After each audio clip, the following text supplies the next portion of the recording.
lagi na. Dungkot na manggod. Kore ba?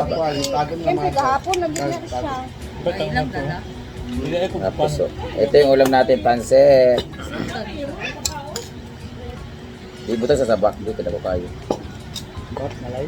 Ibak sa gamay, front Pwede ba? yung gisunod sa ref? Hindi ka. Hindi ka naglatag.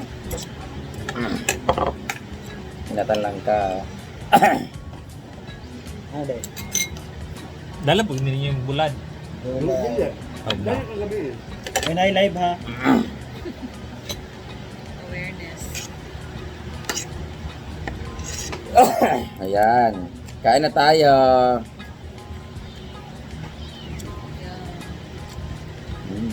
Kauting. Ikaw na na siya. Magpawin mo sa sang. Diet man bating. Tutulong niya ang update. Kaon, Sa guys. Sunday. Sudah. Ay, kato yung kuhan. Labi na ba to? Yang ginamutgan nga. Wala mo gion. Balik. Uy! Oo, niya. Niya.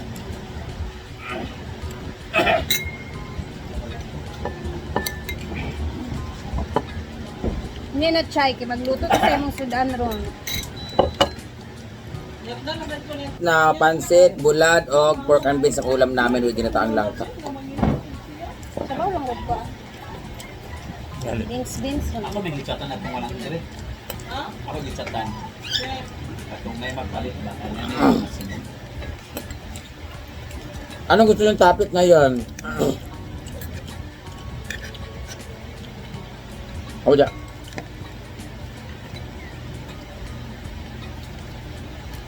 Ang topic natin ngayon ay tribute para sa ating mga mahal na OFW. Ay, yes. Diyan yan? Ang topic natin ngayon ay paano ma-excited, mag-init ng kanin kahit alas 9 pa.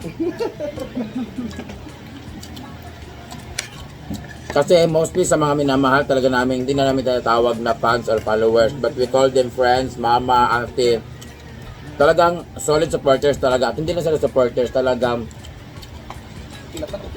alam mo yung family na rin yung touring nila sa amin, kaya dami nagsabi sa amin dyan yung mga patay gutom daw kami, umaasa sa mga supporters, umaasa sa mga Sponsor. bigay, limos daw galing sa mga OFW namin mga friends. So let's talk about OFW. Since I was also, I used to become an OFW.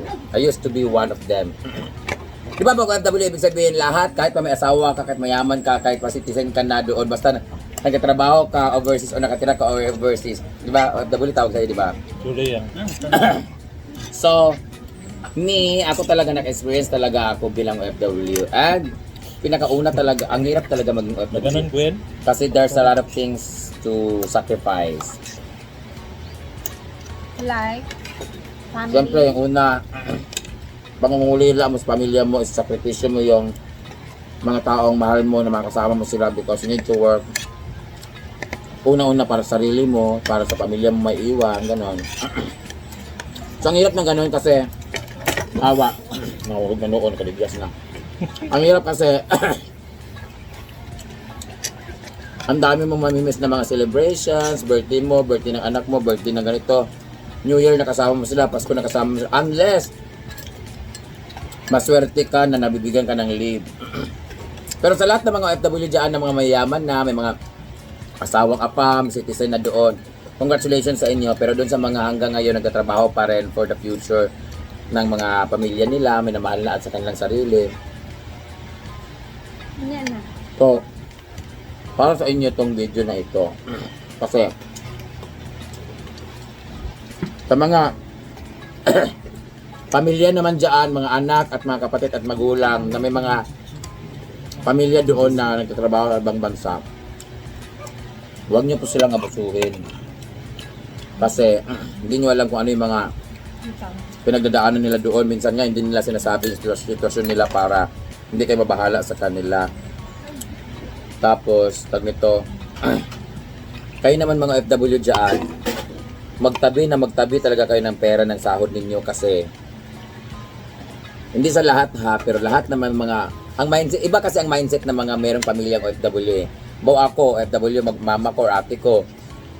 Alam mo lahat, waldas lang ng waldas kasi utang ng utang kasi alam mo kasi may darating na pera monthly, mga ganun no. Hindi mawala sa utak yung mga ganyan no na okay lang kahit magkautang, okay lang bilhin natin to kasi magpapadala naman si ate next week, magpapadala naman si mama next week ng tuition ko, igagastos sa ganito, ganyan. Kaya kayo mag-ipon dyan mga FW sa sahod ninyo kasi para pag uwi ninyo meron kayong ipon. Wag limitahan nyo dapat ang pagpadala sa ano ninyo. Kahit pa sabihin natin magigipit sila, limitahan nyo talaga kasi mahirap talaga na pag uwi ninyo kailangan nyo ulit bumalik kasi mag-iipon na naman kayo. Mas maganda yung pag uwi ninyo. Siyempre pag umuwi kayo, isipin nyo na ayoko na magtrabaho, napagod na ako, ganyan. So dapat mag-ipon kayo para pag uwi ninyo, meron kayong mag-umpisa na business, may naipon kayo, may napatayo kayong bahay, ganyan. Diet. So ang daming rason bakit tayo nagiging FW. Dahil mahirap ang buhay dito sa Pilipinas, hindi enough yung sahod natin dito. Mas maganda yung magsakripisyo tayo ng sarili natin pagdating sa ibang bansa.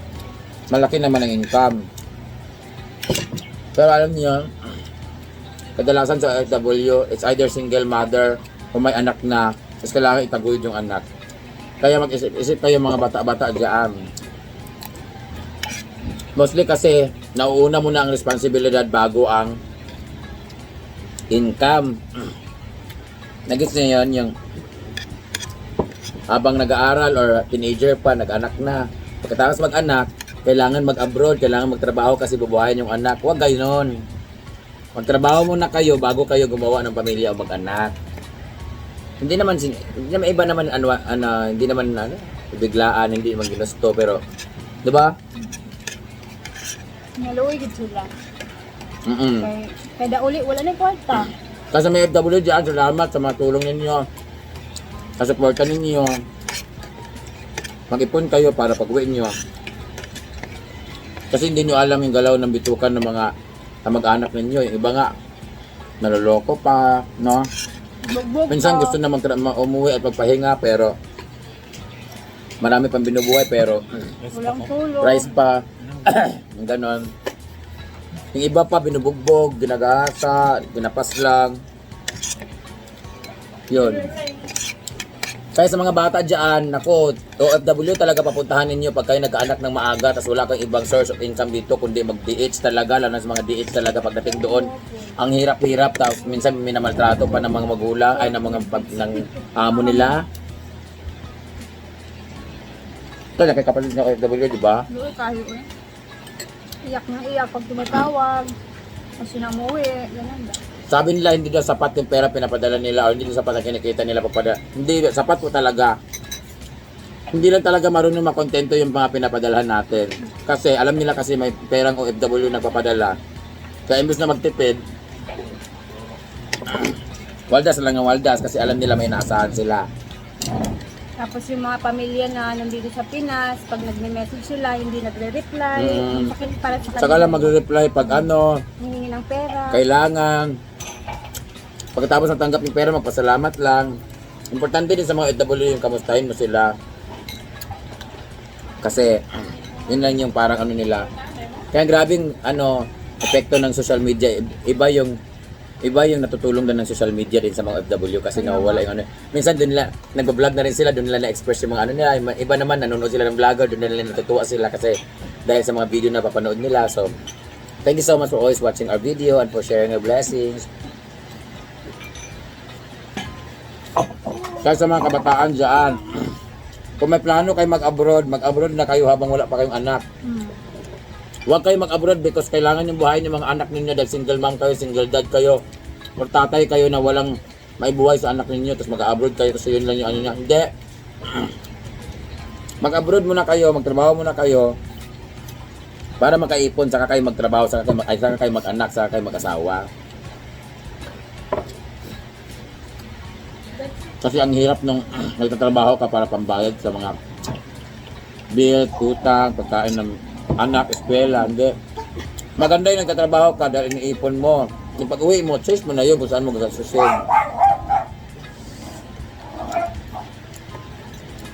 Kaya sa mga FW dyan, ng mga pinalad, sinuwerte, congratulations. Sa mga FW dyan na patuloy pa rin lumalaban, kumakayod, Huwag niyo ubusin yung pera ninyo pagpapadala kasi ang mga pamilyang merong OFW na pamilya, hindi na nila matututunan mag-ipon ay magtipid hanggat meron silang inaasahan na nagpapadala.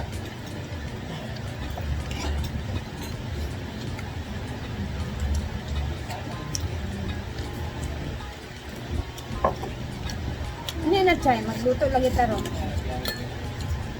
Sa ating mga bayano dyan ng FW, mabuhay kayong lahat. Lagi niyong tandaan, hindi naman sa pag-iigpit sa kanila o pagtitipid sa o pagkukuripot. Lagi niyong tira ng sarili ninyo kasi kahit pa magpadala kayo monthly ng 10,000, magpadala kayo monthly ng 20,000, magpadala kayo monthly ng 50,000, same lang din yan, mauubos at mauubos lang din yan. Kukulangin pa rin yan kasi ang mindset nila, meron pera ipapadala monthly. So, tipirin nyo, kunwari wala kayong pera, ganun. Alam ni Paul?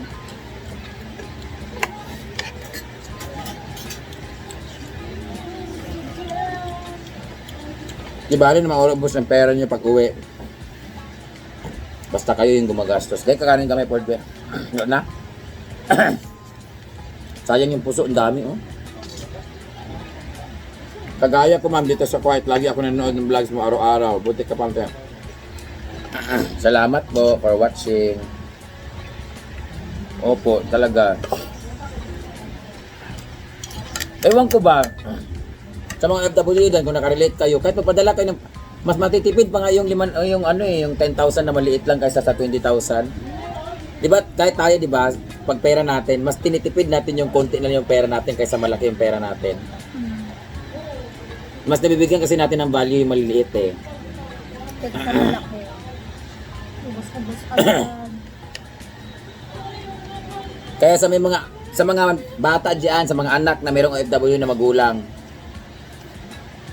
wag kayong gastos ng pera na magulang ninyo. Mas mabuti pa rin na iniisip nyo na makatipid sila para pag uwi makasama nyo sila.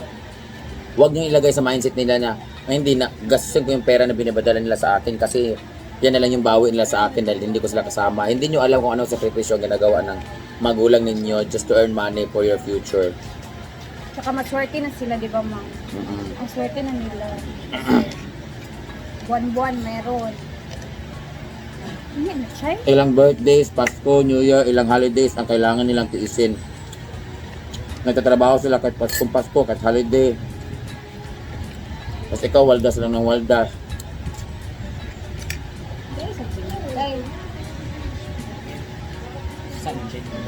Ha? Wala na ko eh. Wala na. Maragbahaw na napagdala nila ko. Sa mga magulang naman dyan na may mga OFW na anak, lagi niyo pong kumustahin yung mga anak ninyo.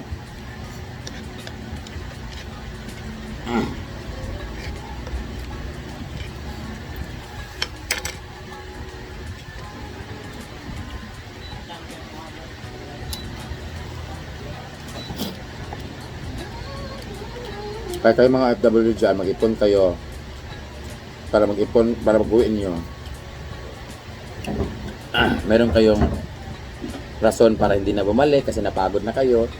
Pero kung maganda naman kalagayan nyo sa ibang bansa, why not, di ba? Baboy ng lingling, oy, pakuan mo. Padala tanin. Sa baboy ng lingling ba?